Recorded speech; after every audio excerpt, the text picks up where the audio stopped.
Hi guys, welcome to my channel. In today's video, I am going to be doing a tutorial on how to bling a rhinestone pen.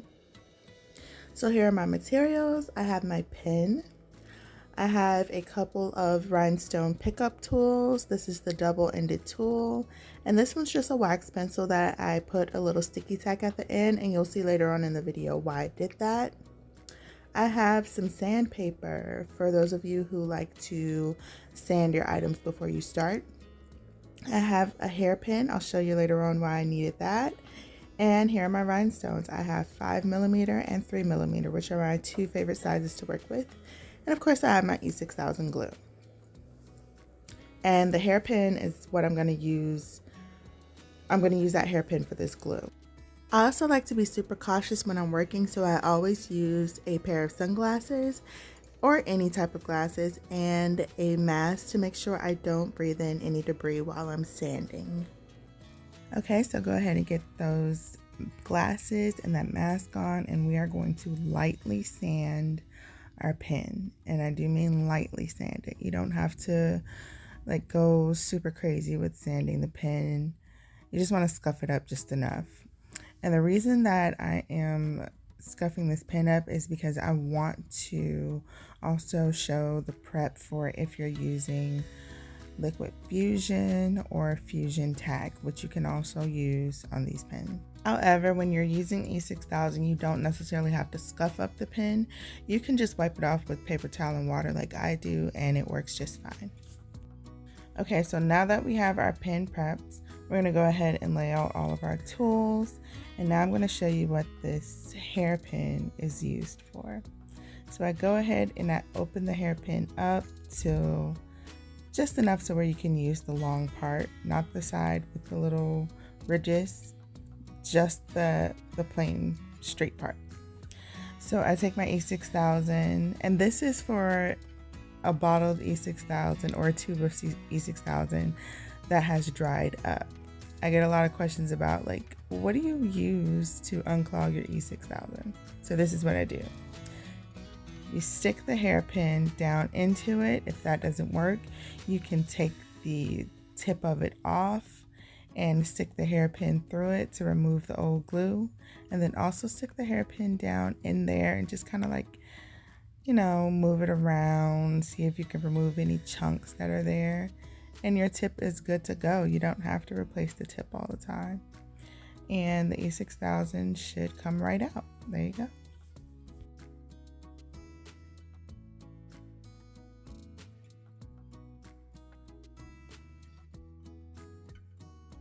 Okay, so I'm going to start with applying the E6000 onto my pen.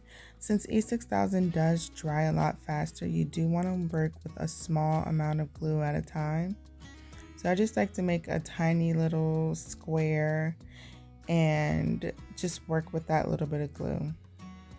So I'm going to start with my 5mm rhinestones, and I just alternate each row with 5mm and 3mm, or I just go based on, you know, how it looks to me.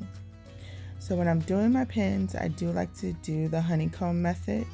And the honeycomb method is just basically when you put down two rhinestones, you're going to put a rhinestone in between the two rhinestones that is above the line that you're working on. So if you can see the two rhinestones that are on the first layer, the first line, I'm sorry. And then on that second line, I put a rhinestone in between the two. So I don't line them up like straight up and down. That's called the linear pattern. I like the honeycomb pattern because it covers up spaces a lot better.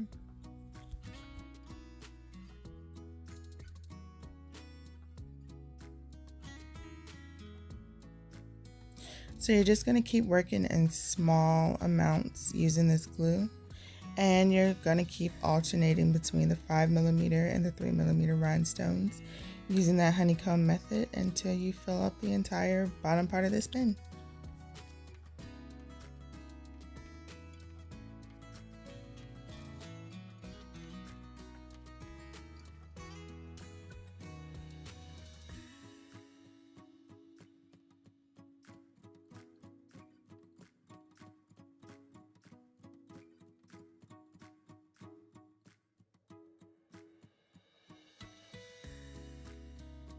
So as you're working and applying the stones, you want to make sure you look over your work and make sure that they don't shift or slide out of place.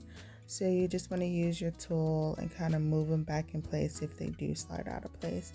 Because if it gets like gappy or spacey, it's going to dry that way and it's not going to look as good. So you can see me kind of moving the stones in place.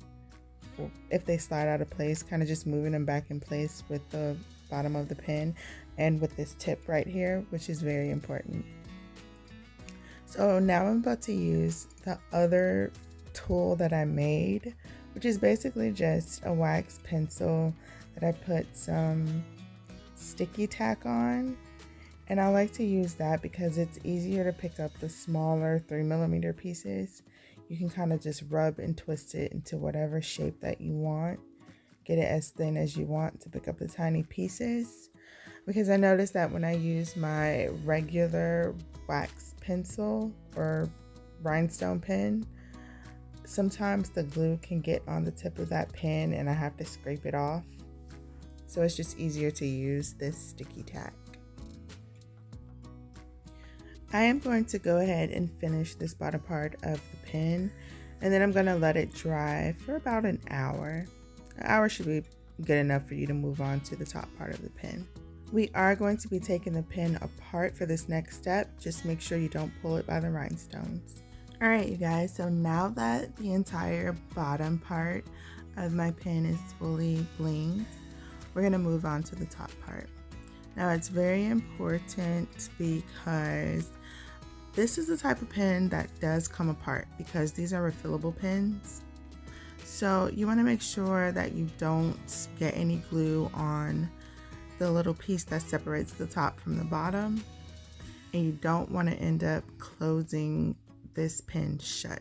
You don't want to glue it shut. So I like to pull the pen apart just a little bit and leave some space in between. That yellow part that you just saw is the replaceable cartridge. So I'm going to take it out so you guys can see it. So you can just replace that ink part whenever it runs out of ink.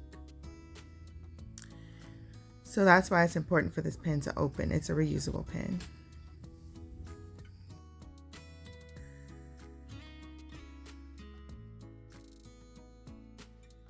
Okay, so now I'm going to move on to blinging the top half, and I am going to be working in hyperlapse for this part. Also, don't forget to wipe off any glue that spills out of your E6000 tip.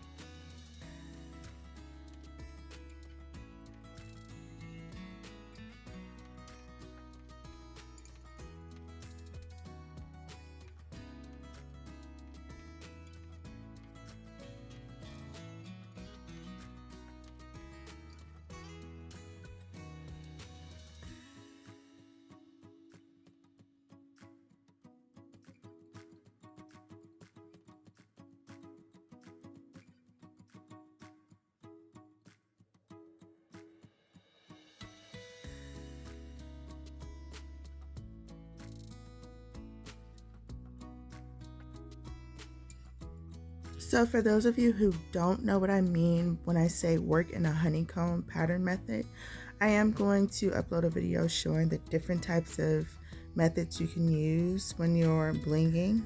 So there's my favorite is honeycomb, linear, and circular, which circular I like to use for Starbucks cups, and you'll see why. But since we're working with this pen right now, I do use my Rhinestone bling mixes, which has sizes from 2mm all the way up to, I believe, 6 or 8mm. When you're doing that, the scatter method is also a good method to use, because there's so many different sizes. You can just drop a piece anywhere and then fill it in with the multiple sizes. But since we're only working with 3 and 5mm, which is the easiest two sizes to work with these pens, the honeycomb method is your best option.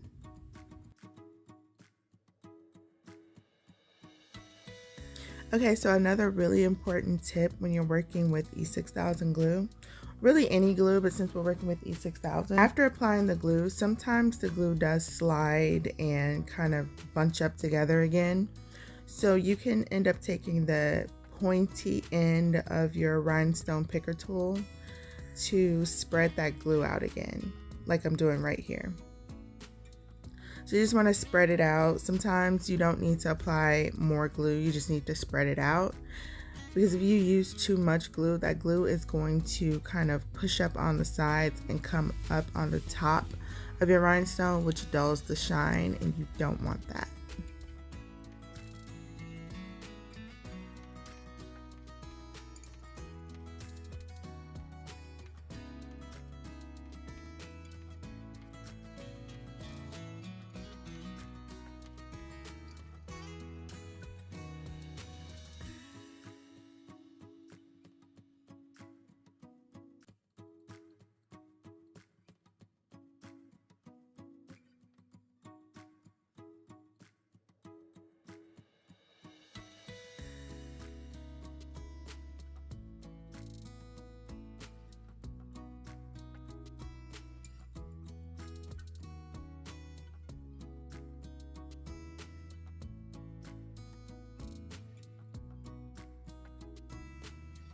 I also want to point out that you don't have to go all the way to the very edge of this pin with adding rhinestones.